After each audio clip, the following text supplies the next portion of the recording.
To go deeper into our episodes, please visit the show notes in your podcast app. Or, to get a fuller, unedited experience, go find this episode on spotlightonpodcast.com. There, the notes are packed with links to resources that give you more about the people and topics explored here.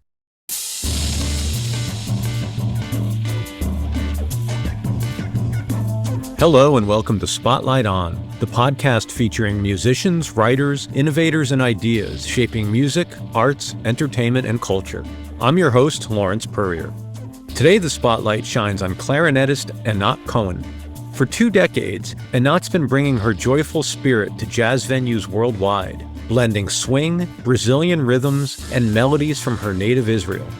Her 2024 album, Bloom, pairs her musical warmth with that of her quartet, Quartetinho, Portuguese for little quartet. They create intimate conversations between clarinet, piano, bass, and percussion. This spring, Anat will mark her 50th birthday with 4 special nights at Lincoln Center's Appel Room, sharing the stage with her equally talented brothers Avishai and Yuval Cohen. Today we'll hear about Anat's musical journey, from family jam sessions in Tel Aviv to becoming the first Israeli artist to headline the Village Vanguard, with plenty of stories in between. And now, Anat Cohen.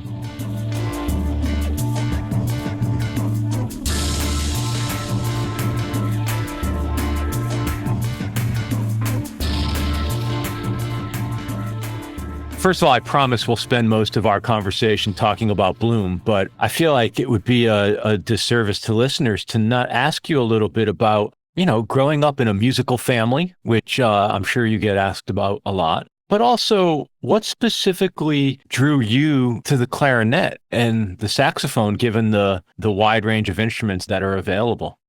All right, well, we're jumping right in. Yes, we are. Well, Lawrence, let me tell you. Growing up in a musical family, meaning my 2 brothers are musicians. My mother teaching kids music in kindergarten started as a hobby and became her profession. Father that loves music and knows so much music, but never really got a chance to study an instrument, even though he really wanted to.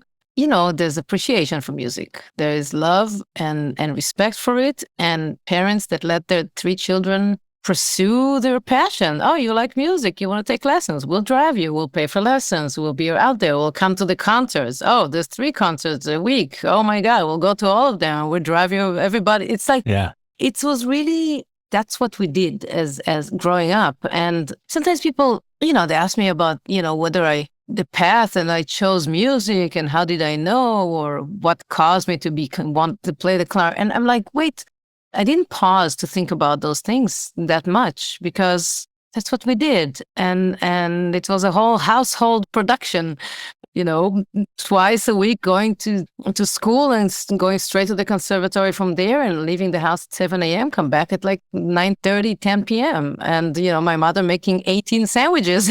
Yeah. For each of us to take, one with the breakfast, one with lunch, one with schnitzel, one with it's like... So it takes a support from the family and the parents. I don't know if I didn't have supportive parents and 2 brothers that just were doing it. And we all went to similar paths, same schools, same junior high school for the arts, same high school for the arts, same conservatory, same after school program, same band, same youth orchestra, same Music of New Orleans, Dixieland band, same big band, same, it obviously... Now as an adult, I'm thinking, for parents, it's a dream. They just drop off the 3 children like at 3 o'clock in the conservatory, and they pick them up at 8:30 p.m. It's like, see you later, guys. They can go do whatever they want 2-3 times a week. So it's actually very convenient also. But it was my life. It was my daily life. It was what I was studying in school. It was my social life. It was the friends that were playing music. My brothers were playing music.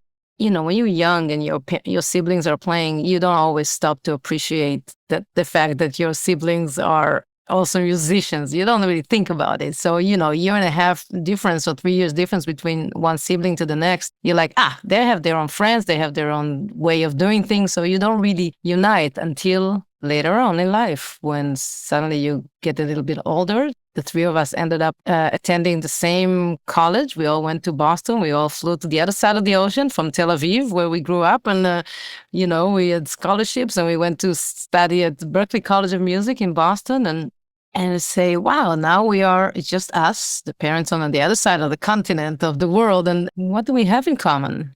Who are we as people, as adults? And it's been an incredibly wonderful journey to get to know my brothers, because they are, when I'm talking like this is 2024, they are wonderful musicians.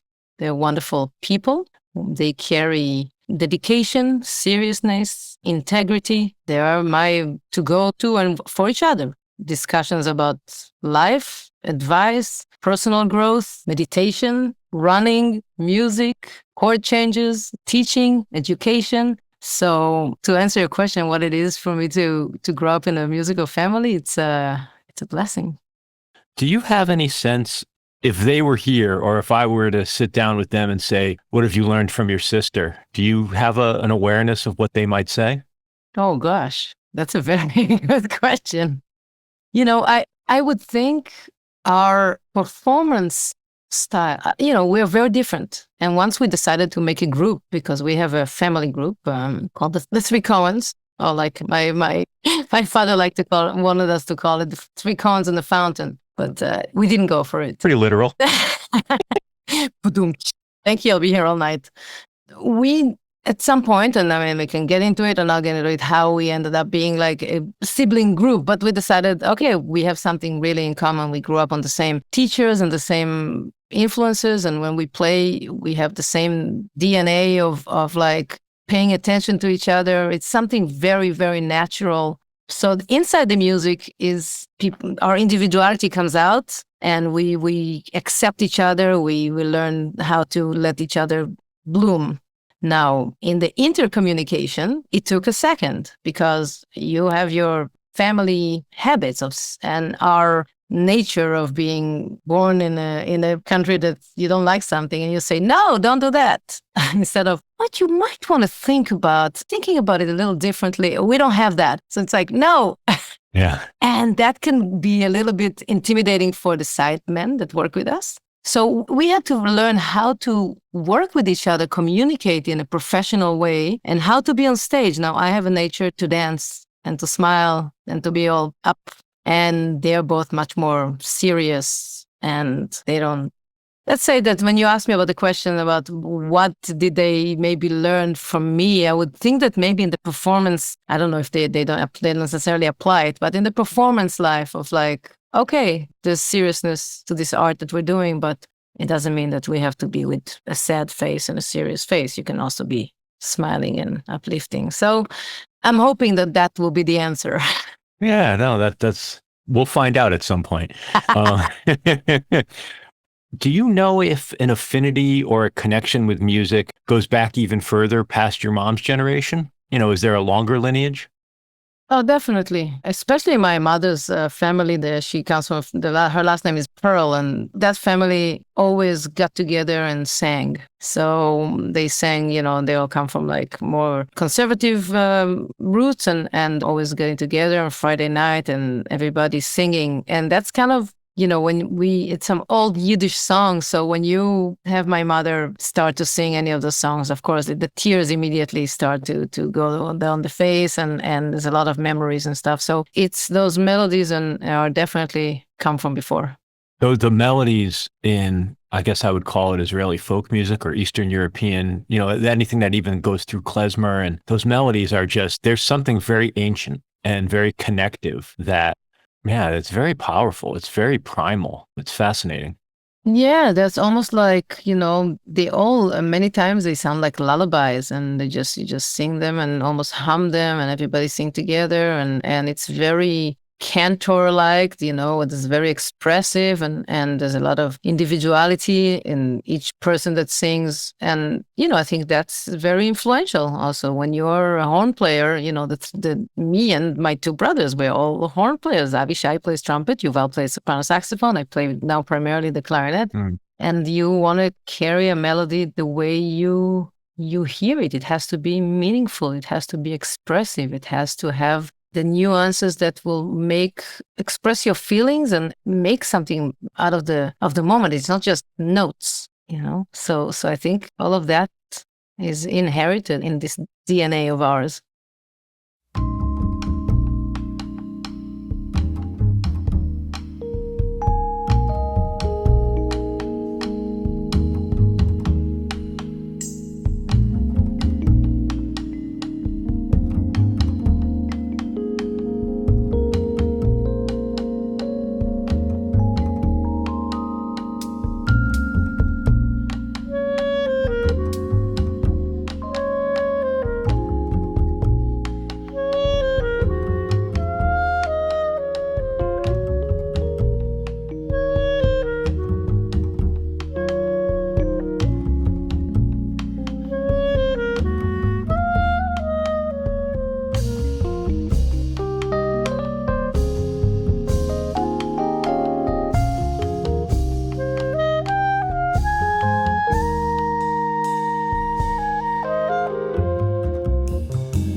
There's something about the clarinet as well that the way clarinet handles melody is just so, I don't know, I don't have the vocabulary even to articulate it, except that there's something about the clarinet's ability to embrace and to drive and to ride a melody that is so unique. It's such a beautiful sound. I agree.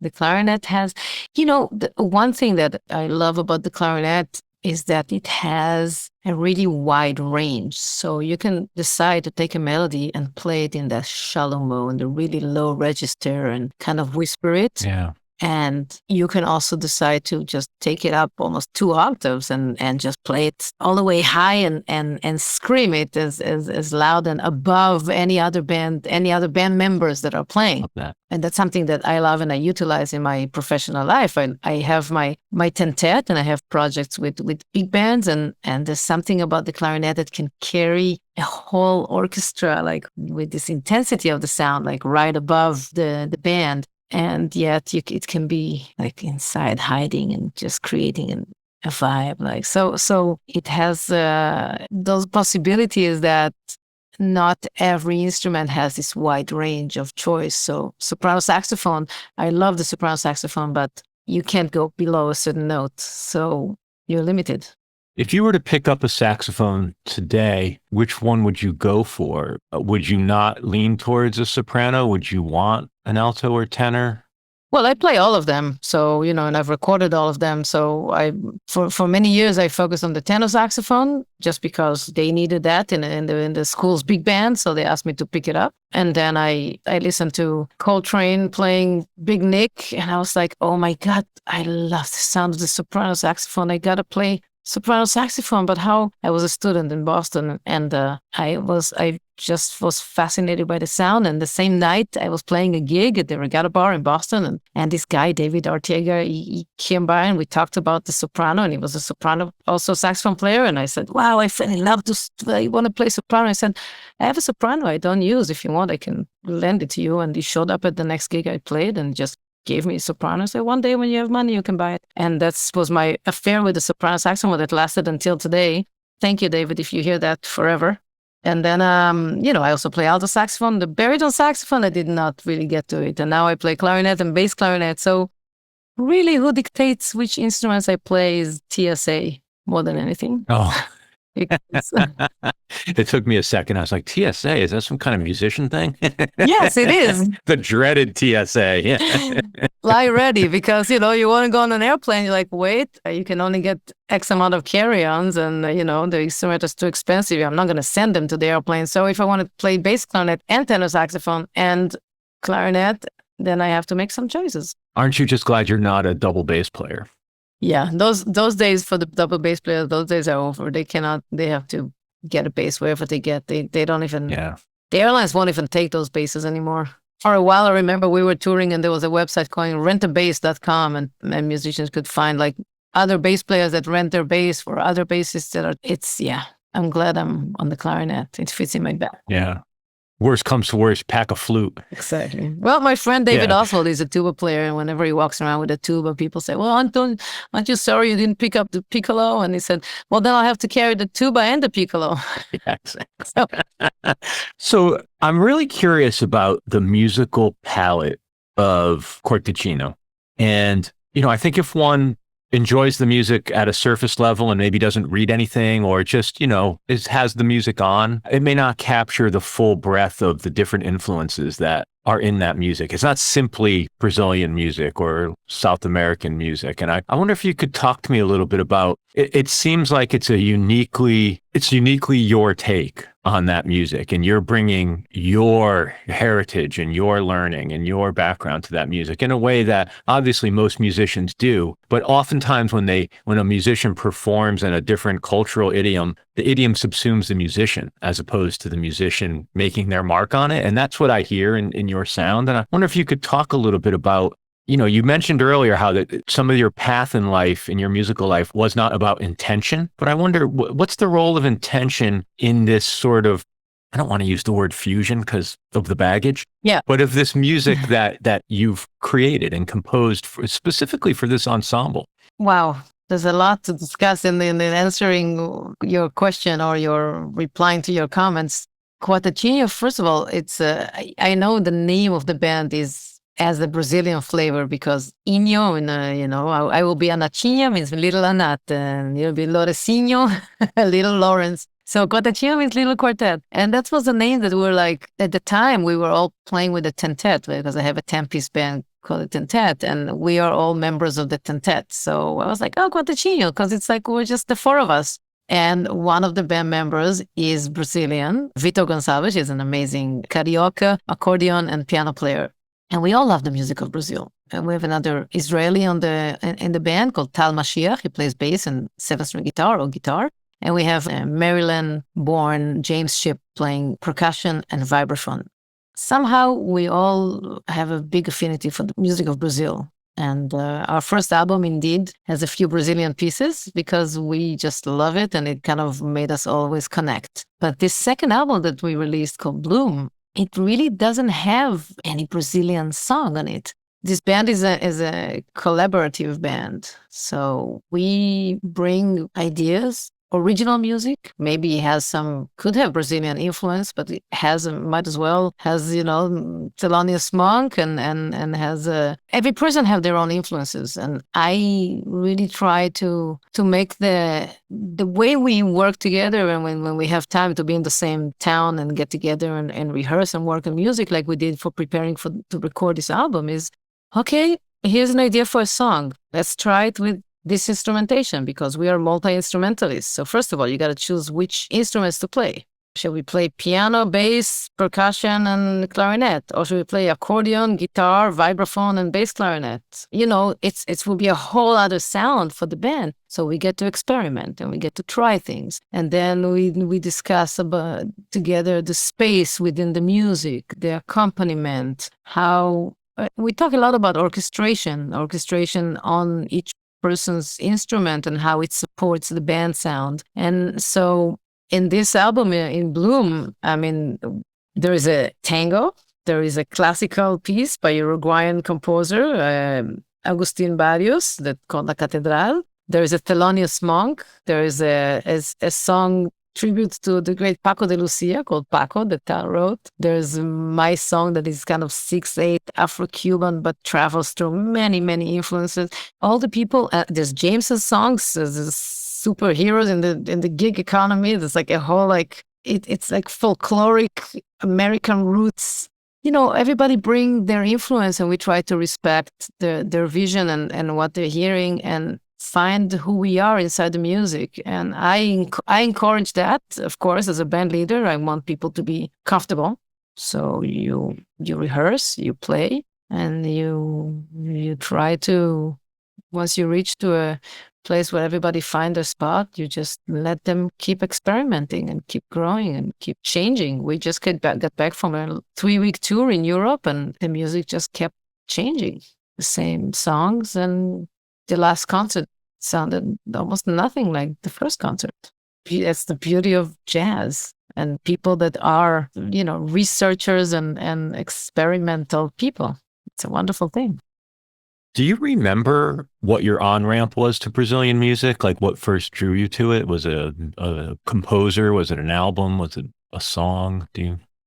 Officially, I fell in love with Brazilian music when I was living in Boston. Because I started to play with Brazilian musicians that, just like me, they came to Berklee College of Music to study jazz. But people, once they are away from home, they start missing home and they start wanting to play songs from their childhood and songs they love from their own country. And then I ended up playing like Brazilian music with Brazilian people in Boston.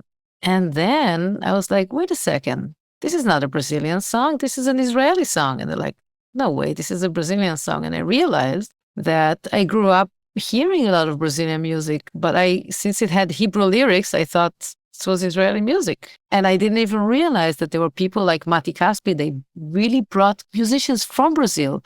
They translated, Mati Caspi, Judith Ravitz, they translated whole albums of Brazilian music, País Tropical or Jorge Ben, and created Israeli version with the same lyric, but with the same grooves and the same feel. Just the lyrics are in different language.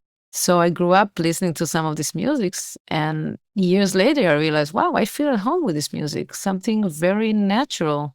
I had to go pursue it. I had to go after it. So in the end of 2000, I went down to Brazil for the first time in my life. I didn't have any gig, or I just, knew a couple of people, and I bought a ticket for 2 months, and everybody's like, but what about your gigs? And what about, and I was like, it's going to wait. I feel like I need to go.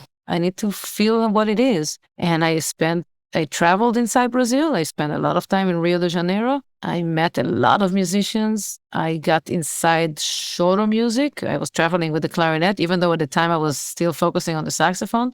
I became a clarinet player because of Brazilian music and Brazilian choro music. That became a big part of my life. My whole attitude toward music changed. My whole understanding how music belongs to the people, how the people connects to it. It's not, music that meant just for the musicians to enjoy and for some people to sit far away and listen. It was just something so inclusive that it changed me as a musician. It's a very big topic that we can, delve more into or just leave it at it, but it changed me. And so Brazilian music, it's hard to tell where it started, but it took a big part of my heart. We'll be back with more Spotlight On and Anat Cohen right after this break. After listening to this episode, head to thetonearm.com, our new online journal covering unexpected music and culture. This week on The Tone Arm, we dive into the short life of Eric Dolphy with author Jonathan Grasset. Saxophone player Nicola Miller reveals how the Nova Scotian coastline influences her work. And Andy Marshall of Soar discusses his unique blend of black metal with Scottish folk traditions. You'll find all this and more on The Tone Arm. And while you're there, be sure to subscribe to our email newsletter. That's thetonearm.com. The Tone Arm, putting a needle on the cultural wax. And now, back to Spotlight On. Am I correct? I had a note here for myself. Am I correct that are you studying for a degree in Brazil? Well, I did during the pandemic. Oh, okay. During the, it was a time of like, what are we going to do? They will never be on stage ever again. This is not going to happen. I mean, in my mind, I said goodbye I was looking for airplanes from far away, and I was like, how romantic. People are sitting and flying and wonder what they're doing. And I was loving being a student.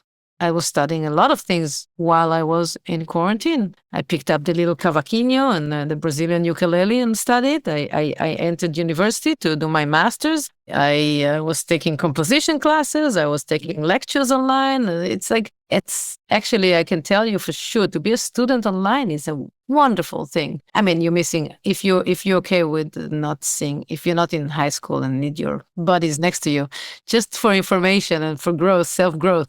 Now, to be a teacher online, oof, that's very challenging. Did you do that? I did that, yeah, because I teach at the New School and I teach different workshops around, the world, and, the Stanford Jazz Workshop at Centrum, at the Choro Workshop. And there's a few things that I do yearly. And also I'm a faculty at the New School in New York. So we all became online teachers. So it was always the interesting difference between being a student and being a teacher online. So I went back to the university and to get my master's, which, I am still working on.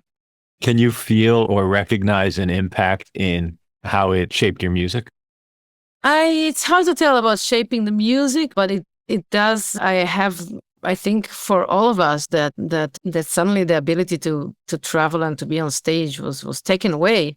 I definitely learned to appreciate more the academic world, which is great if it's done with integrity and with people that are not bitter. It's a wonderful world, of to be able to give, and especially people that out there that are performers and they can share their experience and inspire young people that hopefully one day can be out there and do the same.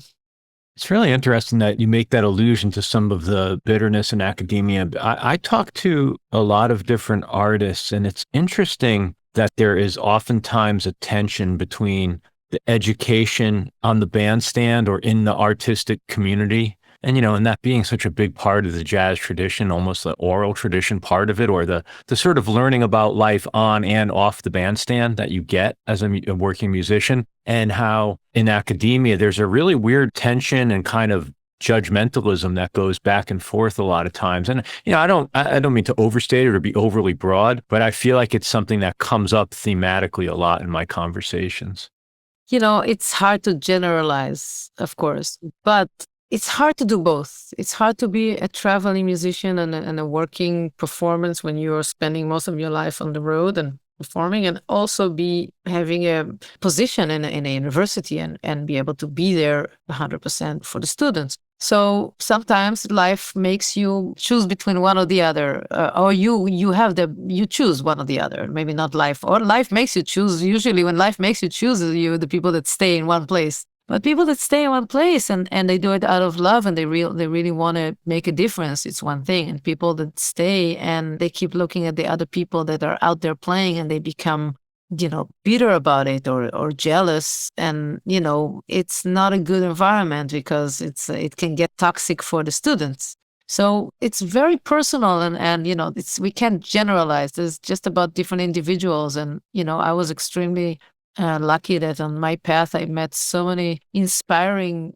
educators or teachers. It's funny to say educators because, I'm thinking sometimes about a person like my teacher when I was a student in Boston, and George Garzon was my saxophone teacher, and I could just go every week and, we would meet for a lesson, but I could go every week and hear him play with the fringe, and I would get the energy for a whole week of just by the way his sound is powerful. Just see him performing, and have to say much less in the lesson, really.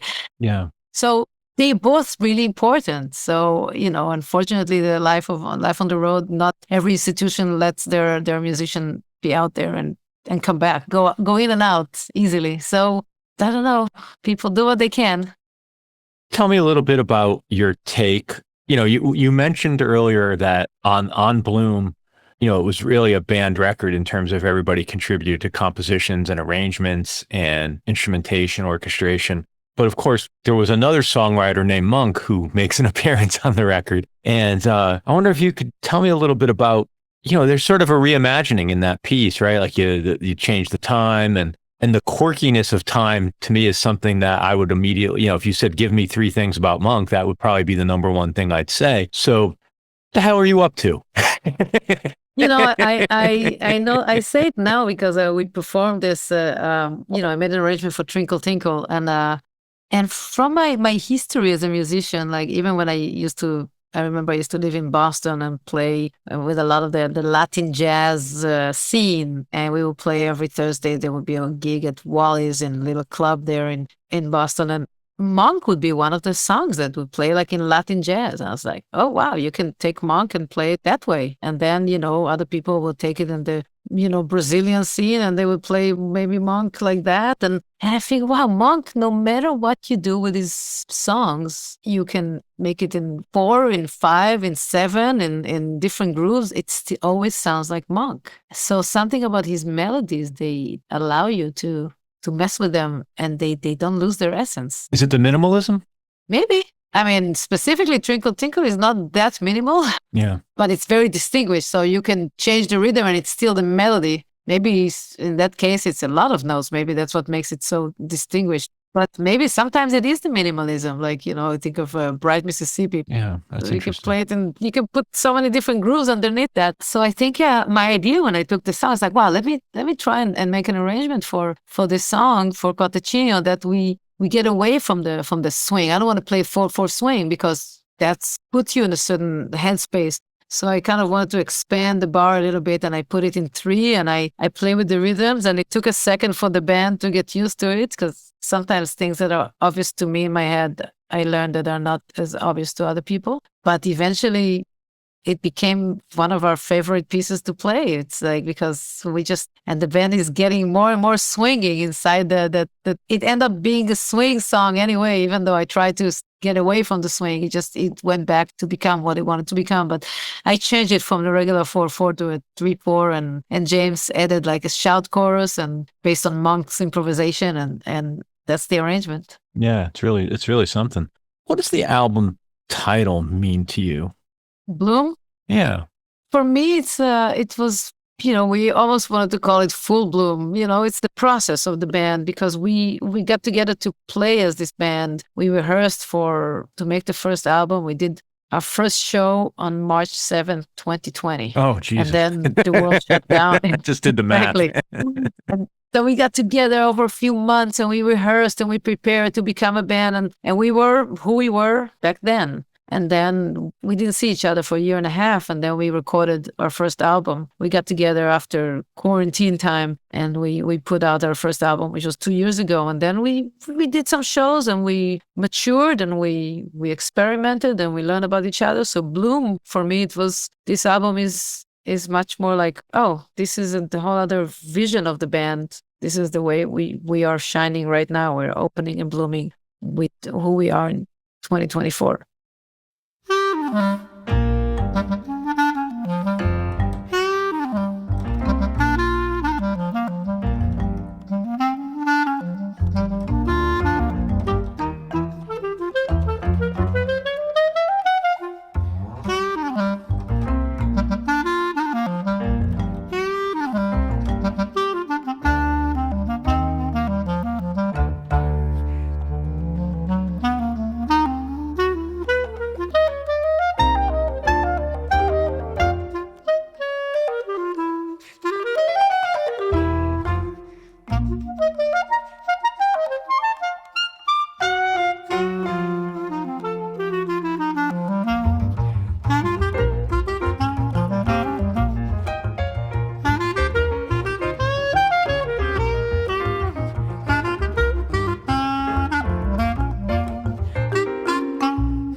Tell me a little bit about the nourishment or the satisfaction that you get, or if maybe you get something else that I can't describe for you, out of playing in the different size ensembles. And do you find yourself gravitating to a particular like, is there one that you would say, this is my core and everything else are side how do you think about the instrumentation? It's hard because every different ensemble brings out different sides of my personality. And also the instrument I play. When I play the tenor saxophone, I'm a different person, although I haven't really played it since quarantine times. Yeah. And it's not just the instrumentation or the size of the ensemble, it's the individuals that are playing. So when I play in duo with Marcelo Gonçalves, there's a combination of my clarinet sound and the wood sound of his 7-string guitar.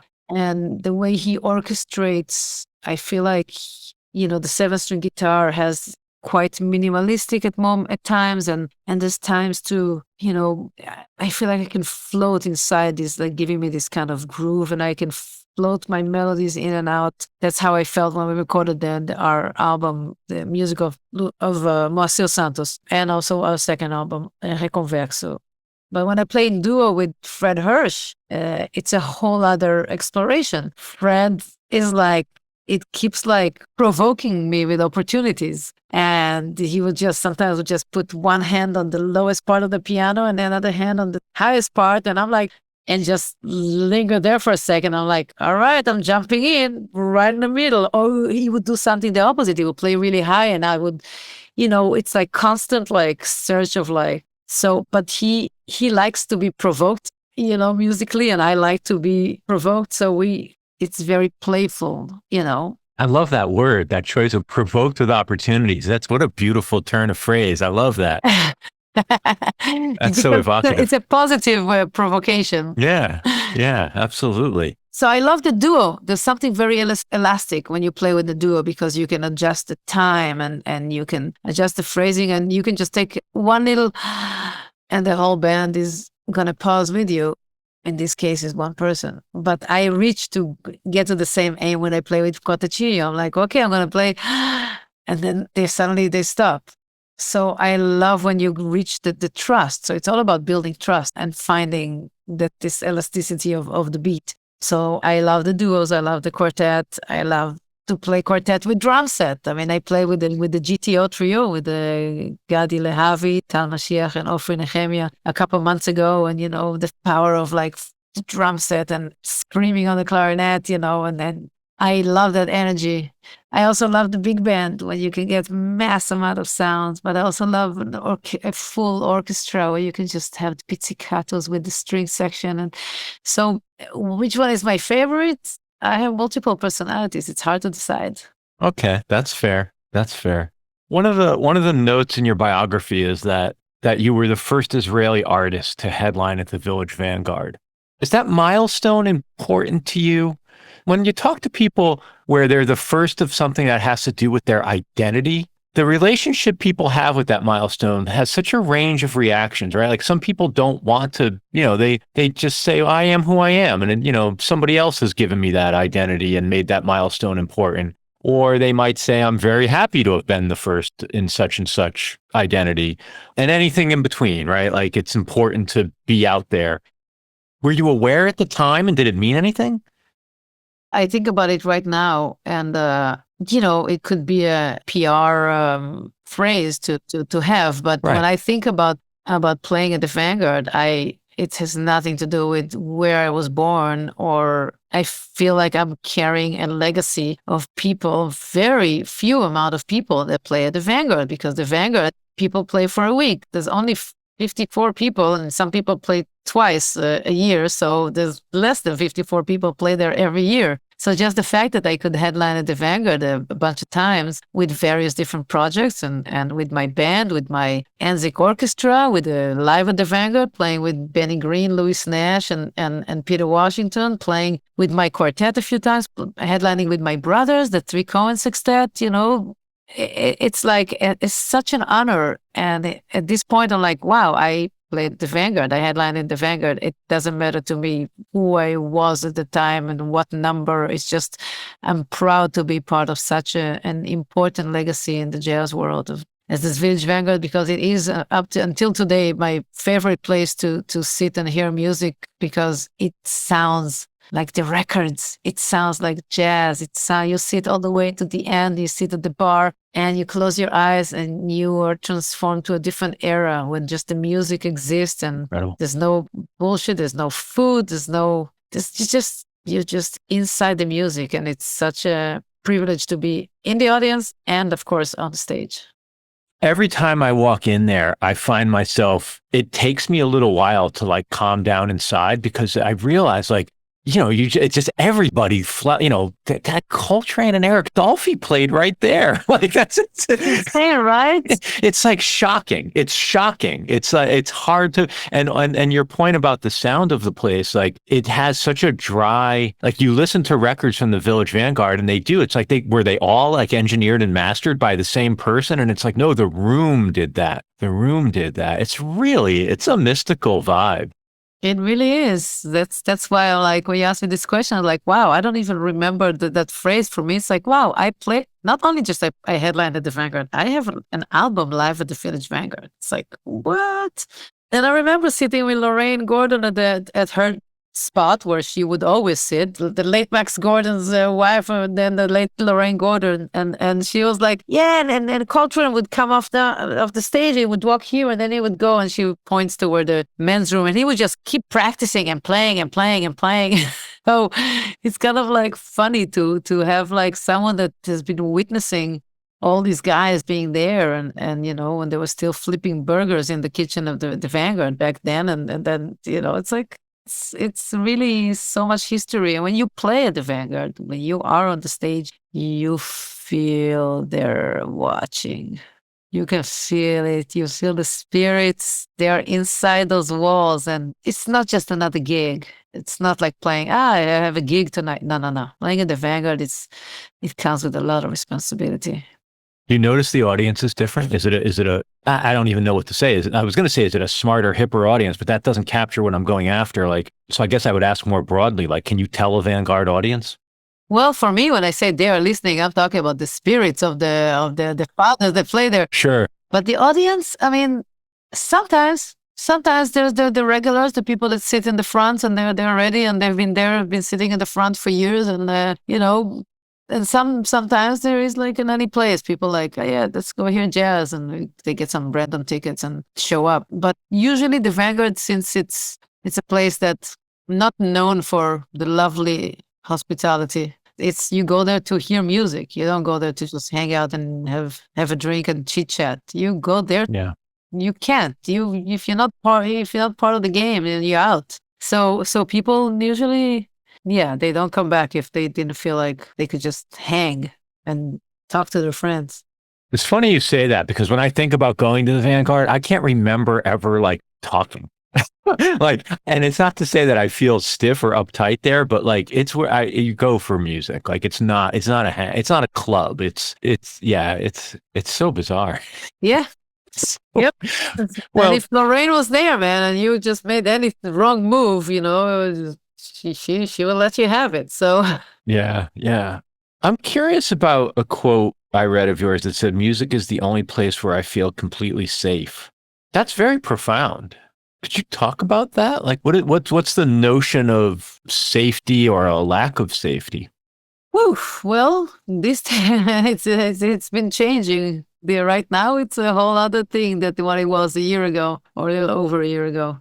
Being a person meeting our own insecure demons, or insecure part of ourselves, or other demons of like that makes us think about things we don't want to think about. And it's not just the music is a safe place. Improvised music is a safe place because you have to be 100% focused in the moment, and it's a conversation that nobody's gonna, obviously, and I'm at the point that I can choose who I play with, but, people are not gonna go, then they're gonna point at you and make fun of you. It's like you suggest something and there's a conversation and somebody is responding politely or impolitely, and you are having a discussion and we have a conversation and you explore and you search for new grounds and you accept and you listen, and there's something like that is happening inside music and inside the band and on the bandstand that is very hard to find this day and age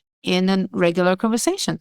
And people are either too unafraid to say their opinion or too afraid to say their opinions. But either way, it's not safe to just say what you think anymore, because, if you meet somebody with an opposite opinion, you're crossed and that's it. And or especially if there's a few of them with the opposite opinion. So I don't know, with this inside music, you can be who you are. You can be vulnerable. You can be funny. You can be loving. You can be aggressive. You can. Music reveals all the array of emotions and exposes you. And I like to play with people that I feel safe, that I can be vulnerable, and they're gonna accept that.